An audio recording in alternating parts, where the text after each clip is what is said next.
Joining us is Jared Patterson. Jared Patterson is running for state representative, and it's the 106th.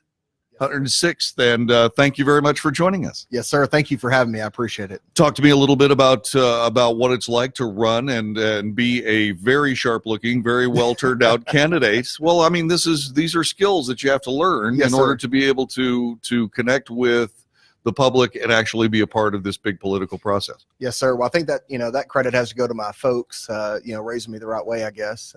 You could say, a lot of the credit goes to my wife. She keeps me in check and she keeps me balanced. We have 3 little children, 2 boys and a little girl, Reagan, Austin, and McKinley. And that's 2 Republican presidents. I was just going to say, Texas.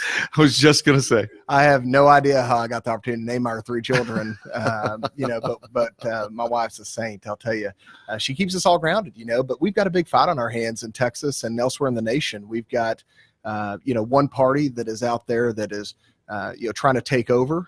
We've got a lot of successes on the Republican side, and we need to be able to share that message. That's what I'm looking forward to. Let's talk a little bit about that Republican message. What do you see it as now here in Texas and moving forward to the 2018 midterms? Absolutely. Well, the story in Texas is one of success. Unemployment is at record lows. Our GDP as a state is growing dramatically.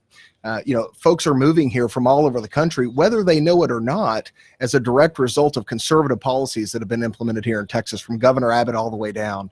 And so it's a great opportunity to live in this great state of Texas with these conservative reforms that have been able to be implemented, and you see it in action here in Texas.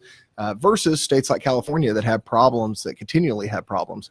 Look, we're a few blocks away where we sit right now from the Texas Alamo. The Alamo, 182 years ago in a few months, William Barrett Travis was there, and he penned a letter called the Travis Letter. And it said, "Victory or death, and I will never surrender." And that's the same mentality. That's the heritage that we bring as Texans. And that's the same mentality that we need to bring in the Texas legislature, that we will never surrender, that it is victory and, quite honestly, or the death of our nation if Texas goes the way that a lot of folks want it to go. Well, if you then take the liberal New York and the liberal California and you are somehow able to co-opt Texas into being a more liberal state, then what ends up happening is the numbers work out so that liberal policies would essentially rule the day until things change back. Absolutely. Absolutely. Look, you've got one party, the Democratic Party, that believes abortion is health care. They believe that your gender is a fluid situation. They want to protect MS-13 gang members over Texas families. They want to give millions and millions of dollars to regimes like Iran to use in terrorist activities. That's the Democratic Party that we know today. The Republican Party, we've got a great success story in this country. Look at the tax policy that President Trump has enacted and the Republican Congress has enacted. What that has done for jobs and for Americans, everyday Americans of all stripes, has just been an amazing success. It has been amazing. I mean, we're at record low unemployment all across the country. Yes, sir. In all the demographics. That's right. Demographic groups. It is something that I have never seen before, even in the days of Reagan when it first happened. Yes, sir. Let's talk a little bit about since I have you. Let's talk a little bit about. First of all, do some business. Talk to me about the situation in the 106th. Yes, sir. What are you hoping to bring to this particular district that hasn't been there before or needs to be corrected? Yes, sir. Well, I'm very fortunate to follow a great American named Pat Fallon. He stepped up to run for the Texas Senate. He defeated a 16-year incumbent by 39 points in a 3-way race, and he's been a great mentor to me, so I've got big shoes to fill there. House District 106 is in Denton County, wholly within Denton County in Texas. That's northwest of the DFW Metroplex area, and it's one of the reddest areas in the nation, one of the most conservative counties in the nation. So that's a good thing.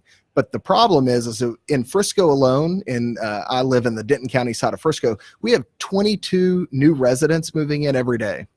My district, or hopefully what's going to be my district, House District 106, is the fastest growing area in the country. So what's important for us is to be able to share that message, that winning Republican message, to the new voters that are in our district, to make sure that they're going to show up to the polls and vote Republican from governor to dog catcher. We need them to vote all the way down the ballot. So, for us, I do have a Democrat opponent in November, but things are looking well. I only know how to run 2 ways, scared or unopposed, and so I'm going to run scared. So we're going to fight and we're going to work hard. All right. So talk to us a little bit about where you stand on property taxes, a big issue in Texas. That's the biggest. Well, let me say this. property tax reform was the number one issue for us going into the campaign. Unfortunately, due to kind of what's going on in the state and in the nation, quite frankly, school safety has eclipsed it as the number one issue for me. But property tax reform is right there. We've got to do something about property tax reform. As a former city council member and having been someone that has had to make those decisions on property taxes in the past, I think I bring a little bit more experience than some.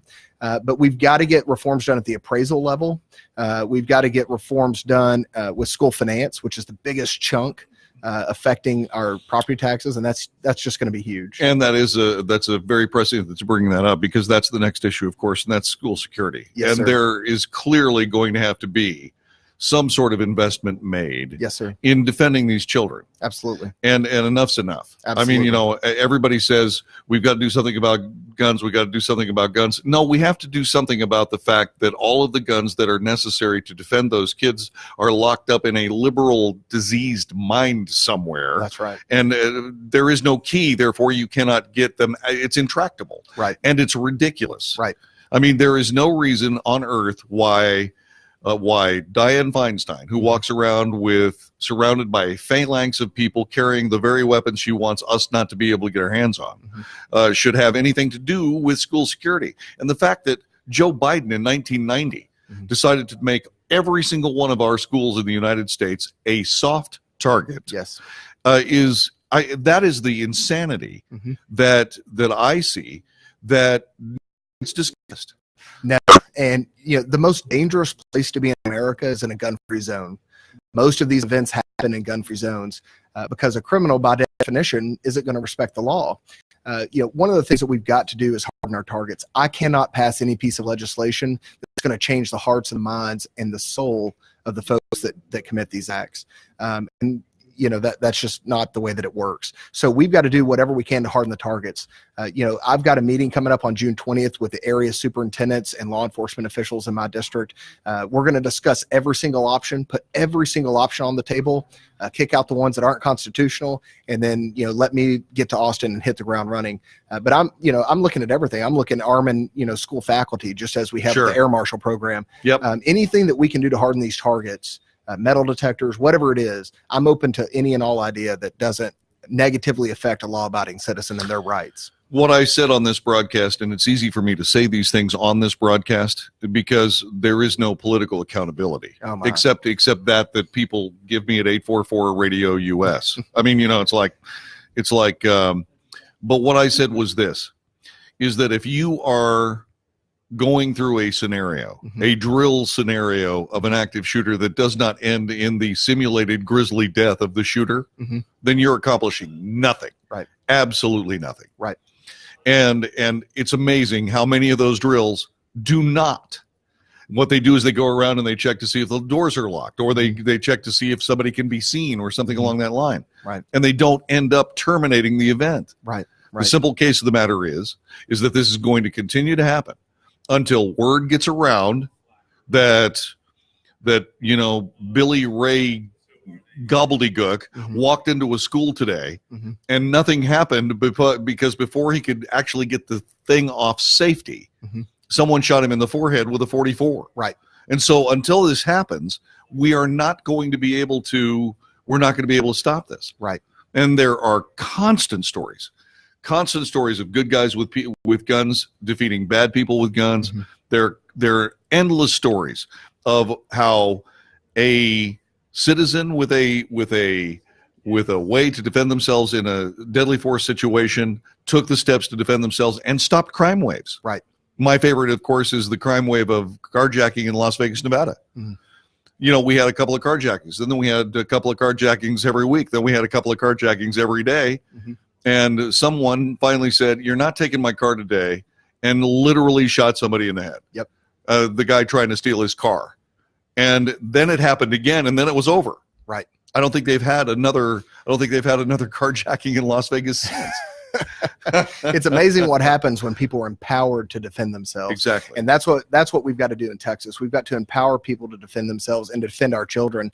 It's a sad reality when I'm dropping my child off for kindergarten. Last year, my oldest went to kindergarten last year, and unfortunately, that's something that runs through the back of your mind every time. What's going to happen? And I'm right there with you. It's scary.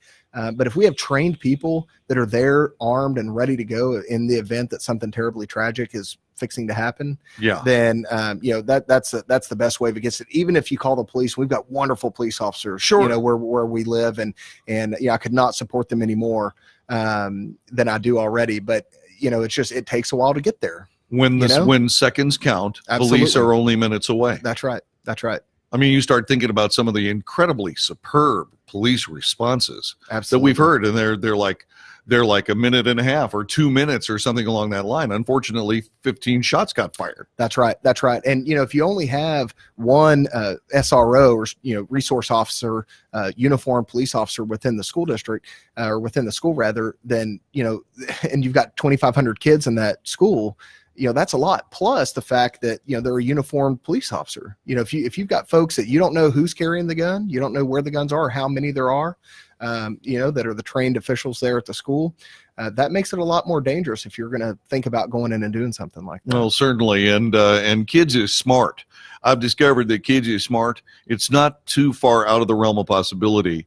And we've seen this before in some of these school shootings where diversions were had, whether it was a fire alarm or something along this line. Right. And while you've got SROs, security resource officers, responding to something halfway across the campus. That's right. I'm not going to say anything more, so on. Well, I'm glad you're taking on that. Are there any other issues in the 106? Yes, sir. So, standardized testing and some educational reform policies. We are plagued by standardized tests in Texas. These high stakes tests that at the end of the day don't really bear a lot on the actual results that these students are achieving. I'd love to see that wiped away. We've got a big issue with transportation costs in Texas.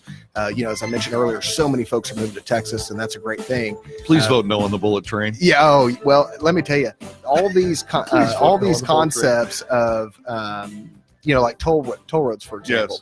Yes. We have automatic toll increases every 2 minutes in 2 years. It's ridiculous. Yeah. Well, there are only 2 letters missing in the word bullet train that would more accurately describe what it is. What? Okay. He is Jared Patterson. He is joining us. He's a candidate for the 106 going to the general election in November. Good luck, sir. Thank you, sir. Thank you for having me. A pleasure and a privilege. Take good care. God bless Texas.